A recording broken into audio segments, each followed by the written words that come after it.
Hello friends, வாங்க இன்றைக்கி mushroom bonda எப்படி செய்கிறதுன்னு பார்க்கலாம். அதுக்கு மைதா மாவு, பஜ்ஜி மாவு, உப்பு, மஞ்சத்தூள், வெங்காயம், பச்சை மிளகா, கருவேப்பிலை, இஞ்சி பூண்டு பேஸ்ட்டு, காளான், கொத்தமல்லி தழை, தேவையான அளவு தண்ணி ஊற்றி நல்லா மிக்ஸ் பண்ணிக்கலாம். உப்பு பார்த்து போட்டுங்க.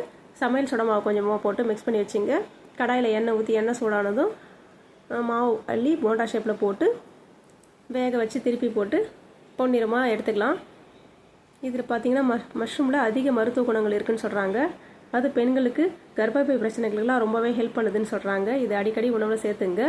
இது வந்து பார்த்திங்கன்னா டிஃபன் மாதிரி நல்லா சட்னி வச்சும் சாப்பிட்லாங்க. அதுலேயும் க்ரீன் சட்னி ரொம்பவே சாப்பிட்றதுக்கு காம்பினேஷன் செம்மையாக இருக்குங்க. இது ஈவினிங் ஸ்நாக்ஸாகவும் சாப்பிட்லாங்க. செம்ம டேஸ்ட்டாக இருக்குங்க. வெளியே மொறுமொறுன்னு இருக்குங்க, உள்ளே நல்லா ப்ளஃபியாக இருக்குங்க. நீங்களும் செஞ்சு சாப்பிட்டு பாருங்கள். வீடியோ பிடிச்சிருந்தா லைக் பண்ணுங்கள், ஷேர் பண்ணுங்கள். லைஃப் டைம் சமையல் சேனலை சப்ஸ்கிரைப் பண்ணுங்கள். பாய்.